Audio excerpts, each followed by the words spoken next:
आपके पास आना चाहूंगा। और जब हम सोनिया गांधी ने जो बैठक बुलाई है विपक्षी दलों की बैठक 20 तारीख को, उससे पहले कल जो खबर आई ये कि कांग्रेस की महिला संगठन की अध्यक्ष असम की सुष्मिता देव सिंह, उन्होंने कांग्रेस छोड़ दिया, कांग्रेस से इस्तीफा दे दिया और आज उन्होंने टीएमसी ज्वाइन कर ली।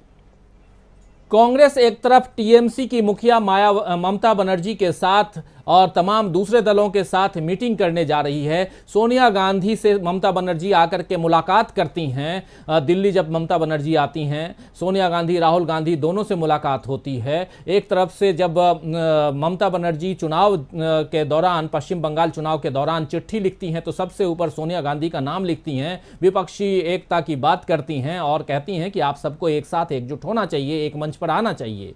लेकिन दूसरी तरफ क्या ये कहा जाए कि कांग्रेस में सेंधमारी भी कर रही हैं? क्या कहेंगे? राजीव जी, अगर आप मेरा पर्सनल ओपिनियन लेंगे तो मैं बोलूंगा ये होना नहीं चाहिए था। ये सुष्मिता देव ने कांग्रेस छोड़ा, उसको कांग्रेस छोड़ना भी नहीं चाहिए था और उसको फिर तृणमूल में जाना भी नहीं चाहिए था। मैं ये इसलिए बोलूंगा क्योंकि ये अगर जो आपने बड़ा बात कहा, आप जब एक लार्जर कंसोलिडेशन तैयार कर रहे हैं, अब ऐसा होना नहीं चाहिए जो अपने बीच ही इधर उधर कोई करते रहे। देखिए, सुष्मिता का एक क्राइसिस है और मैं वो समझता हूं क्योंकि जो आसाम के जो पॉलिटिक्स में है उसमें वो ज्यादा अच्छे नहीं परफॉर्म कर रही थी। एंड हर फादर, उनके जो पिताजी थे संतोष मोहन देव, वो ममता बनर्जी के काफी क्लोज थे, इसीलिए दोनों का एक पुराना फैमिली रिलेशन था। तो शायद ऐसा हो सकता है कि जो आसाम या नॉर्थ ईस्ट का जहां जहां पे बंगाली पॉपुलेशन है, जहां पे बंगाली वोट मायना रखता है, वहां पे ममता बनर्जी का पॉपुलैरिटी आज के दिन में बहुत ऊपर है। तो शायद सुष्मिता देव ने सोचा होगा जो शिलचर से अगला चुनाव उसका तृणमूल को टिकट से लड़ना अच्छा रहेगा, ये उनका सोच होना चाहिए। लेकिन आप अगर पॉलिटिकल मैच्योरिटी या राजनीतिक दाव पेच का बारे में बोलते हैं तो मैं जरूर कहूंगा और मैं वो फिर से रिपीट करूंगा, ये होना नहीं चाहिए था और तृणमूल को भी उसको पार्टी में लेना नहीं चाहिए था। क्योंकि आपने जो बात बोला है वो बिल्कुल सच बात बोला है और सीधा बात बोला है। अगर आप एक बड़े कंसोलिडेशन को तैयार कर रहे हैं तब यहां पे ऐसा नहीं होना चाहिए कि आपके पार्टी छोड़ के कोई दूसरे पार्टी में चला जाए एक ही कंसोलिडेशन के बीच। देखिए, ये ममता बनर्जी हो या शरद पवार हो या जगन रेड्डी हो, जो भी हो, इन सारे लोगों को करना है बीजेपी को तोड़ना।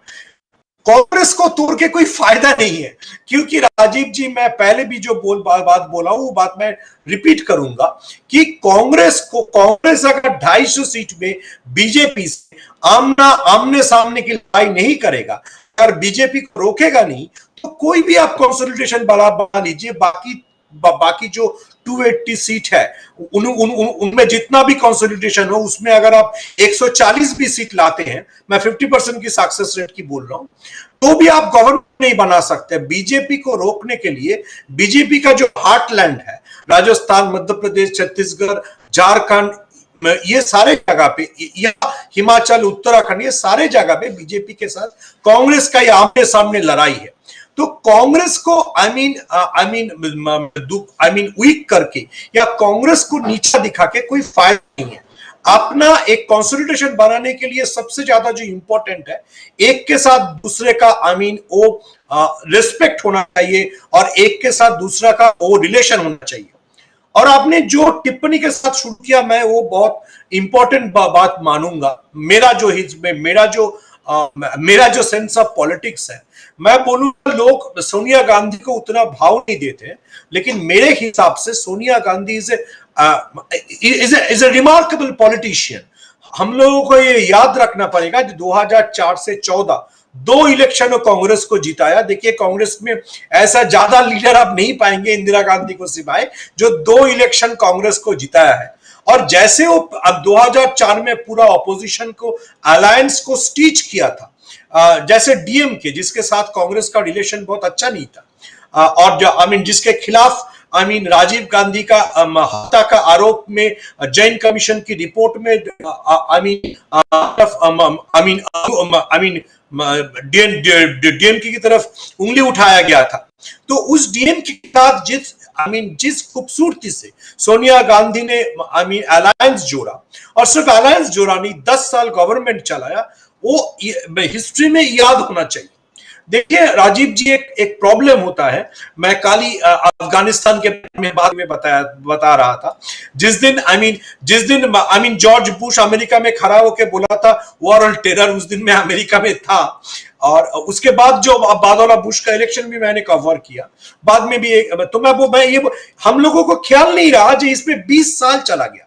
ये 20 साल अफगानिस्तान के ऊपर क्या बीता, और 20 साल बाद अचानक से अफगानिस्तान से अमेरिकन आर्मी चला जाता है। अफगानिस्तान का बात छोड़िए, मैं जो बोलना चाहता हूं, हम लोग जब हिस्ट्री के जो टाइम में रहते हैं, उस टाइम जो हिस्ट्री का पार्ट बनता जा रहा है, वो हम लोग ख्याल नहीं रखते हैं। सोनिया गांधी मेरे ख्याल से is a fascinating politician. It's one of the best politician India has got in the last 75 years.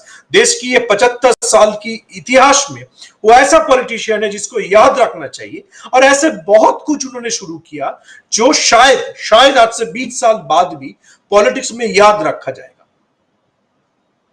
बिल्कुल 20 साल बाद भी, 20 साल पहले क्या कुछ किया सोनिया गांधी ने। आपको याद होगा कि उससे पहले सोनिया गांधी, जब राजीव गांधी की हत्या हुई उसके बाद एक वक्त ऐसा आया जब कांग्रेस की हालत पतली हो गई थी, मतलब कांग्रेस डगमगाती हुई दिख रही थी। लेकिन धीरे धीरे फिर सोनिया गांधी ने कमान संभाली और 2004 के चुनाव में अटल बिहारी वाजपेयी की सरकार को पटखनी देने के बाद 2004 से 2009 और 2009 से 2014 तक सोनिया गांधी की पार्टी, यानी उनके नेतृत्व में, उनकी लीडरशिप में जो सरकार चली, यूपीए पार्ट 1 और यूपीए पार्ट 2, जिसके प्रधानमंत्री डॉक्टर मनमोहन सिंह जी थे, आप सब जानते हैं। लेकिन फिर से सोनिया गांधी, उसके बाद राहुल गांधी के हाथ में कांग्रेस की कमान गई। राहुल गांधी थोड़ा इमोशनल ज्यादा हैं, उन्होंने मैं इमोशनली वर्ड स्पेशली यहां कोट करूंगा, शायद मेरे साथी भी जो तीनों हमारे साथ जुड़े हुए हैं शायद सहमत होंगे, क्योंकि एक पॉलिटिशियन चुनाव जीते हारे,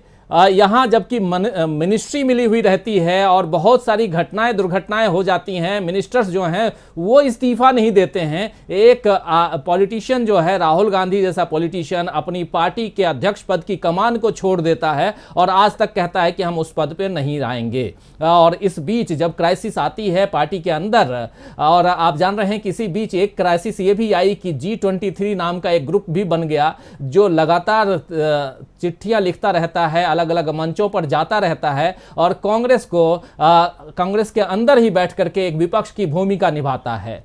यह भी अच्छी बात है। एक कहा गया है ना कि निंदक नियरे राखिए आंगन कुटी छबाए, तो यही है कि निंदक को हमेशा पास ही रखना चाहिए ताकि आपकी जो गलतियां हैं वो बताता रहे। इससे अच्छा और कुछ नहीं हो सकता। इसको मैं पॉजिटिव वे में लेता हूं, G23 को भी पॉजिटिव वे में लेता हूं, चाहे उसके जितने बड़े नेता हैं, गुलाम नबी आजाद से लेकर के कपिल सिब्बल तक, इन लोगों के बारे में भी राहुल गांधी, सोनिया गांधी को सोचना चाहिए। लेकिन सोनिया गांधी जी अब बीमार हैं, आप जानते हैं, उसके बाद भी कांग्रेस की कमान संभाली हुई हैं और साथ साथ कुछ बोलना चाह रहे हैं सुमन जी। हाँ, मैं ये बोलना चाहता हूँ, ये G23 इसलिए फॉर्म हुआ क्योंकि कांग्रेस के पास राज्यसभा में ज्यादा सीट नहीं है। अगर राज्यसभा में ज्यादा सीट फॉर्म हो जाता तो कपिल सिब्बल, गुलाम नबी आजाद, ये किसी भी लीडर को अब नाखुश नहीं देखते। ये राज्यसभा के लिए एक कोटा हो जाना चाहिए, तब आप देखेंगे गुलाम नबी आजाद, जो जिंदगी में कभी तो आजाद नहीं हो पाए लेकिन गुलाम किसका रहे वो सोचना चाहिए। तो ये सारे लीडर उभर के आगे हैं, G23 फॉर्म।